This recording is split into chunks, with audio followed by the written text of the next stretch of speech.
Welcome, bout betters. Let's see where we're at if we're on live. Yes, yes, yes. Let's see if we are live. It looks like we are. Welcome, bout betters. Welcome to MMA Sip and Smoke. We are not sipping and smoking tonight. Just did this off the cuff. Wanted to get some content out there. Man, this card here, this Rozenstruik versus Gaziev card, from a gambling standpoint, is just really not very good. This is going to be a super tough card. Basically, going to have to prop everything out. I don't think even parlaying some of these bouts is worth it on the money line. Let me check that I got some sound going, guys. Welcome, bout betters. Hey, did you guys check out the new shirts, fellas? Check out the new shirts. Look at that. Look at that. Huh? Matching the logo, the cigar band. What do you guys think? Thanks Joey's mom. Uh, Making these shirts. If you guys would want one, let me know. I'm gonna have one as a giveaway. But I got a few different styles. I got a few different styles that were made. So this is one of them with the logo. So got my own little shirt here. It's not really for sale. It's just a little uniform.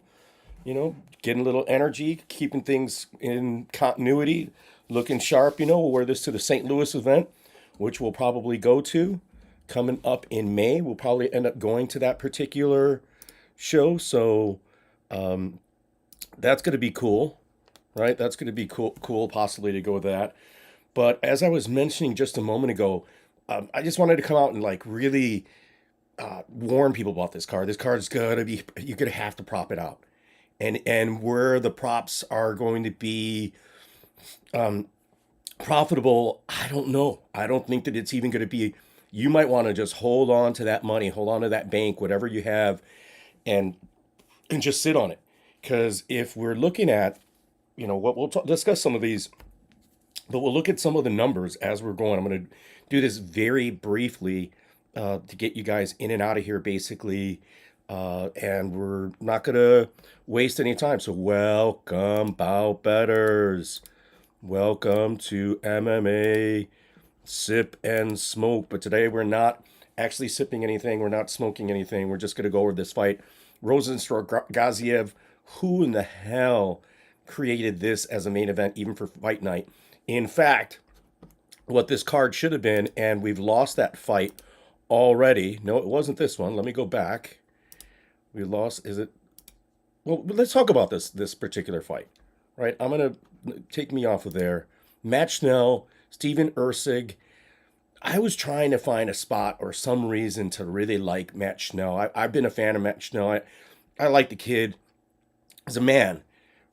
We've seen him in his shows. He's been in MMA for a long time. Truly a journeyman. Really inconsistent career, and he's going up against a monster in Steven Ursig. Ursig is super well composed, has a great head kicks, great punches, excellent grappling, pretty much better everywhere that Schnell is, right? And thus, I think is, well deserving of that number that is by his name. What is he at? Minus 278. I don't see anybody in the chat for now. I have to see a way where I could see the chat in my in the OBS system, which I think there is a way for me to do that. I just haven't figured it out yet, but we definitely have to go check that out. But this is going to be a good fight. Matt Schnell, Steve Ursig. Ursig is he's ballooned to minus 325. And I think that is completely justified. Ursig, I think, is just better everywhere, all the way around, than Matt Schnell, right? I think that he is just a better fighter. He's going to be younger. He's going to be faster. He's going to have the better grappling. He's going to be a handful for just a tough matchup for Schnell. They're putting Schnell. They're feeding him a wolf here. I think Ursik's take it, but for someone having his second fight in the UFC, he's a Australian MMA champion, right? So that's a big reason he's been in 5 round fights before. He's been a champion for years. So I think that's why he has that number. And his first fight, I mean, his first fight in the UFC, did he finish? He was like a 3-1 underdog versus who was in that fight that he was there. That was not he did fantastic. Where is that fight at, guys? Give me a moment here. I wish I was a little better prepared, but we're trying to get through this as quickly as possible. Yeah, Dvorak. He was a 3-1 underdog against Dvorak, and he ate Dvorak up. He did get a decision, but Dvorak just stayed in there. The striking was close, but Steve Erzak had 3 takedowns in that fight for only a minute and 57 seconds of control time. But and Dvorak, no, yeah, no, it's I'm sorry, a minute and 25. So he had actually less control time. Man, looking at these stats, he's sort of. But I'm looking at the fight. He just did more damage to Dvorak. Dvorak, I mean, he just stunned him. It should have been a lot closer of a decision, possibly. But looking at revisiting that fight, he starched Dvorak, and it was close on the statistics, but he beat Dvorak up. So I'm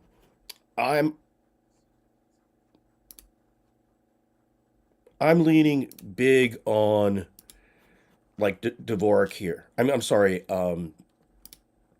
Steve Ursig, but it's one of those things that I can't parlay him at that number, right? Like there's so many bad. This card is I'm not going to make it a parlay card because Schnell is still experienced and he's a savvy guy, and if the right Schnell comes out, he could put on a show. He could definitely sneak this out. He's can be very opportunistic for a submission himself, or make this into a dirty match. But this guy Ursig, for his inexperience in the UFC, his overall MMA experience is really good, really calm in there. I think that he's going to take this outright when we get in there. You know, the age difference is huge. Schnell's actually a little bit bigger. There's a 5-year age difference. They land similar strikes at 4 1/4 and 4 3/4, but the striking accuracy goes to Ursig. Strikes absorb, Schnell absorbs too much, and he's a little chinny. He has better striking defense, but this guy, Steve Ursig, doesn't seem to worry about the strikes. He's really well built. He's got better takedowns. I think he's got maybe better jujitsu than even Schnell. And Schnell's pretty good in terms of the jiu-jitsu. He has a 77% takedown defense, whereas Schnell's takedown defense is only 46%. I think Ursig, by finish, depending on what that number is, I bet DraftKings is going to only offer that at maybe in that plus 150 area. But I am leaning very much so on Ursig to take this out, to win this pretty handedly. So I'm going to go there, and I think he's going to finish this. But are we going to be able to? Are we going to be able to? Yeah, you're going to have to prop it up. Next fight that or another fight that I was interested in, but we're going to figure out. We're going to have to try to figure out where we're gonna be at is Victor Petrino versus Tyson Petterol. Tyson Petterol is we're going to see if Petterol can actually hurt Petrino, like, and if he could. It's like two anvils, two hammers hitting each other. Which hammer is going to be stronger? And Petrino is coming off like is he undefeated? I want to say that Petrino is undefeated here. No, let's see here. But good viewing card, horrible, horrible. Yeah, Pacino is 10-0, where Tyson Petterol is 10-4. He has losses to Bukakis, which isn't very good. Rua. They share that similar, doing MMA math, they share a similar Bukakis. Petrino actually defeated. He beat Praknow, which is pretty good. This guy, Petrino, again, it's going to be, you could look at like either fighter by TKO, And I don't think we're going to get good money on that. I don't think we're going to get even some very good prop lines on this particular card. That, again, I think it might be something to hold on to your bankroll. Why prop the whole friggin' card out, or maybe pick a couple of opportunistic props? I think the Petrino by TKO is going to be in that minus 150 area, minus 130. And Petero is going to have that round one possible TKO knockout. It's going to be a striking affair where, as you can see, significant striking. They're very similar, three strikes per round per minute, but Petero is actually more accurate at 48%, and they absorb about the same amount of strikes. And Petero actually has better striking defense. Problem is, Petrino is like a juggernaut. And Petero can probably put him out. This is Petero's got some stopping power, and he's going to need it. But Pacino's also got the better grappling, which I don't think he's going to have to use. He's got averages four takedowns per 15 minutes, so he could possibly submit Petero. He's got a takedown accuracy of 70% with a takedown defense of 68%, and he has a submission. So Petrino could possibly take this by sub or by TKO. I think maybe a club and sub is possible. I think just looking at the finish line, which is going to not be meaty at all, I don't think you get any plus money. You might get plus money on the submission. Maybe that might be a play to do, but it's another one of those cards, another one of these fights that maybe just, if they're not offering you some good meat on it, just avoid it. There's no reason to go there because there's just not enough meat on the bone. But I think that Petrino just takes this easily. He runs away with it after the first 2.5 minutes. If Petero can't land some punches and stop the motion of Petrino, he's going to just finish Petero. I think this is not going to see. It's going to be the over under is set at. Let's see what the over under is set at. They have that already. Come on. And I'm just going to be discussing like the fights that I was somewhat interested in. We lost one of the main fights I was interested in. Yeah, the over under set at 1.5, and it's going to be close to that 1.5 mark. So again, not sure what you're going to want to chase here, but buyer beware on most of these. I'm going to be on the holding my money, holding on to my wallet, and looking forward to the future rather than uh, risking something. Same here with Shamil Gaziev and Rozenstruik. I'm sorry to jump to the final. My slides are a little mixed up here. I'm sort of working backwards, but that's okay. We're going to cover these. I think either of these guys can't. Again, it's one of those very similar to the last fight. Rozenstruik does have more experience. Is supposedly the better kickboxer, but is chinny. Has had an up and down performance. I don't really trust Gaziev at that money. I think that Rozenstruik surprisingly might be one of the better dogs here at plus 130. Might be worth the chase just because Gaziev it doesn't have a ton of experience. He's not really a well skilled guy, and Rozenstruik is moderately skilled, but should have as a kickboxing a K1 guy should have the better kickboxing skills. But I wouldn't just doesn't have a lot of activity. It's not too accurate. Absorbs way too much. Rozenstruik does. Gaziev doesn't absorb very much at all. And Rozenstruik's striking defense at 45% is abysmal. No takedowns for either of these guys. Zero takedown accuracy. Takedown defense is fabulous for both of these guys. So I think this is going to be on the feet, where I just think that Gaziev is going to catch that chin. Like he's going to overwhelm Rozenstruik, who doesn't like to be powered or bullied, and he's always gets bullied. You get him moving backwards, and you're going to beat him. And I think that's exactly what Shamil Gaziev is going to do. He's going to have him going on the back foot, and I think it's Shamil Gaziev by TKO, or even possible if he decides that he's going to grapple, which I don't think he's going to do. But if this goes into the second round, like deep into the second round, and if Rozenstruik is a dog still, I might live bet him. I think that he, not necessarily has a better cardio, but is going to have the better experience going into round three, where Shamil Gaziev hasn't been there in the big lights in a main event like this, going 3 rounds. So that is something that to consider. So I'm going to lean slightly on, it isn't enough meat on the bone for Rozenstruik for me to take that dog money. No one's in the chat still, but I'm going to favor Gaziev probably to get the TKO early. This is another fight that is probably. Oop, that's no. Let me go back. Let me see. Come on. Put it. Whoa, do. All right, I lost my. Oh no, there it is.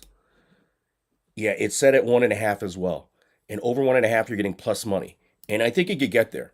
I think it could get there. I think that this could be real sloppy. They could feel each other out, and it's going to be close to that. And if it could get to that over 1.5 at plus 160. That's not horrible, right? Over 1.5 at plus 160. It's going to be close though. But I do think this could go into the second round, where if it does, I think Rozenstruik or into the near third round. And I think Rozenstruik, if it does get that over 1.5, he might be the guy with the hotter hand or the better kicks, pushing. He needs to stay off the fence, needs to keep this in the center of the octagon and really kickbox and keep Shamil Gaziev like just peppering him, using his skill because Gaziev is just an anvil. He's just a bully, and bullies. Rozenstruik doesn't do very good against bullies, and that's why I'm slightly favoring Gaziev, but. I wouldn't kill you to take Rozenstruik here as a dog or actually at that over line. Uh, Another fight that I was like, it's just out of hand in terms of where the line is this fight between Amin Zahabi versus Javid Basharat. Zahabi is cerebral, good, smart guy, good kickboxing. Of course, he has that four-star Canada, jiu-jitsu and fighting pedigree, and his brother is like one of the best coaches in the world. But Javid Bashrat is just a whole different animal. One of the best Afghani fighters, in that country and in the world right now. Javid, he's on the up of what's happening to his career, and he's a potential champion someday. He's super well rounded, great cerebral fighter, excellent kicks, good scrambler, excellent jujitsu. He's got Zahabi everywhere you could imagine. I think he's going to finish Zahabi. I mean, he does get a lot of decisions, and that's because he fights very smart. He keeps control. He doesn't like search for things that aren't really there. So I think Basharat is due for a finish, and at that line, that line that where he's at, he's got to be. He's still undefeated. He's got a slight height advantage, very slight reach advantage. He's the younger guy by 7 years, way more active in strikes, like 5.65 to 3.4, more accurate by far, 61 to 43. It's not even close. And the striking defense, that is where Aman Zahabi has a 72. Ayman Sabah, I'm sorry, a 72% striking defense, and on the grappling, it's night and day. Basharat, 85% takedown defense, 50% takedown accuracy, landing 2 takedowns to average for 15 minutes. So I think he's very, very live for a submission or a finish in this bout. Hopefully I could get it at some plus money, but I wouldn't count on that. I wouldn't count on that being plus money at all whatsoever. So really tough there. Again, finding your spots on this card, it sucks. It's a horrible gambling card. Again, maybe hold your money for the next event or just look at some other things. I was looking in the future and it's not, some of the odds aren't there, but it just is not a favorable card for me from the gambling standpoint. Again, another fight where you're trying to think of yourself, you know, a justification for, to go with Perez or try to fade Mokaev, and it's just you can't. Mokaev is another undefeated fighter. Mokaev is now at what was he at? Not the worst number at one point. Mokaev, come on, Mokaev. Yeah, minus 310. Not horrible. But his number is increasing as well. So you're going to have to prop him out. I think he could possibly finish Alex, but, and Mokaev does have that finishing ability. But again, it's going to be feast or famine here. Mokaev undefeated. Oh, wait, where is it at? Come on. Alex Perez is no joke.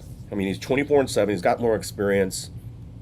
He's going to be a lot smaller. The reach advantage, Mokiev's going to have a 5-inch reach advantage. We saw how important that was with Selhuber and Prado last week. Alex Perez, very active on the feet with 4.67 strikes, whereas Mokiev is more of that wrestler, not pure wrestler, good striking.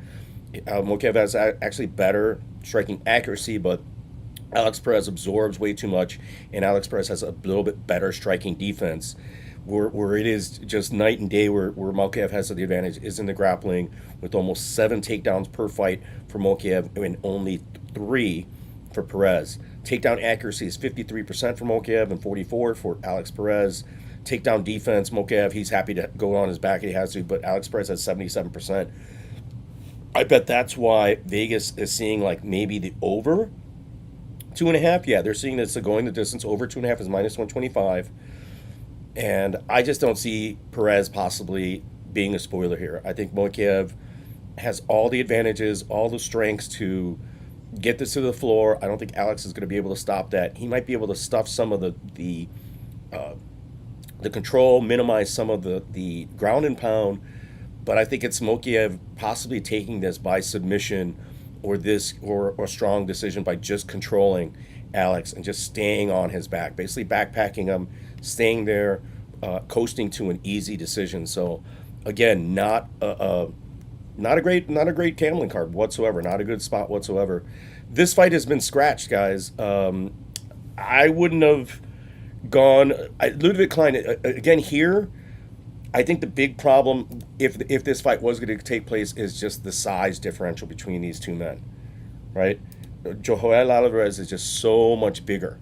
He's big for the division, and I know Ludwig Klein has great kicks, but so does Alvarez. His striking is just as good as Ludwig Klein's. But Ludwig Klein, 6'3" to 5'7", 77-inch reach to 72. So just like we mentioned, Zellhuber and Prado, how is Klein going to get in there to utilize those kicks? How is he going to get to Alvarez? Alvarez has much better movement. I think that there are elements to their striking differences where Klein has probably better kicks in terms of the power. But going against Joel Alvarez, who's very good kickboxer, very good grappler in his own, even though Ludwig Klein has a better grappling statistic here. Like Alvarez hasn't had any takedowns. He's got 0% takedown defense, 11% takedown defense, and has a sub. But Klein actually has tried more takedowns, averages more takedowns per fight, and has an 83% takedown defense. So this I think Joel Alvarez would have been the better MMA fighter. This is going to happen. So anybody that get Ludwig Klein at this short notice, bet against that person. But Klein's going to be well priced out, where it's not going to be really worth it at all in any event. So nothing to see there. Another fight that it's priced out. Like what is Eric Anders? Eric Anders is ridiculous. I'm not. Eric Anders at minus 375 against Jamie Pickett. At that price, at plus 295, it's better to take a chance at Pickett. But Anders is a durable guy. He is tough to finish, and I think that's Pickett's only way of victory here. Otherwise, Anders could have coast an easy decision or possibly even finish Jamie Pickett, because Jamie Pickett has got no chin. I don't think he's such a good athlete. Just doesn't seem to have developed his in any way whatsoever here. So I'm not willing to chase him. I'm definitely not parlaying Eric Anders, and I'm not going to even prop Anders out. But I wouldn't hate you if you threw a flyer on Pickett, 13-10. Anders is a decision machine, a decisionator. He's going to be a little bit smaller this fight, but not much. They're about the same age. Anders is a little bit busier on the feet. They have about similar striking accuracy. Anders absorbs a punch or two more. They both have the same defense, same kind of grappling skills here, except that Anders has a better takedown defense. I think this is Anders' win, maybe to try to take this by a finish. Pickett is set up to lose, right? He's been knocked out. He's been subbed twice, knocked out there. This might be a chance for Anders to finally get a finish in his career, but I don't think it's going to happen. I think it's just going to be a big striking affair where he's going to keep at distance, might outpoint Jamie Pickett, but if he's smart, he should just go at Pickett hard, try to get him out of there that first round. But I'm not going to play this fight at all, just like so many of the other fights on this card. Again, I'm staying away. Not very excited for most of the fights on this card. Rozenstruik, Gaziev. I think it's a card to stay away. Watch the fights, try to enjoy them. But from a gambling standpoint, I'll probably do a little live show where we'll try to come back, where I'll try to give you my best prop bets or a couple prop bets that we'll take a look at once those have generated. But for the time being, I think this is a stay away card. Check out the shirts, guys. If you made it this far, you are about better. Be very careful. Best of luck this week. I think it's a card to just leave your money in your wallet, man. Leave your money in your DraftKings account. Don't even bother with it. And if you guys have made it this far, is anybody in the chat? No, nobody's in the chat. But I do appreciate everyone's support. If you guys keep on watching, please comment, like, and subscribe. And we'll keep going at this. And we are.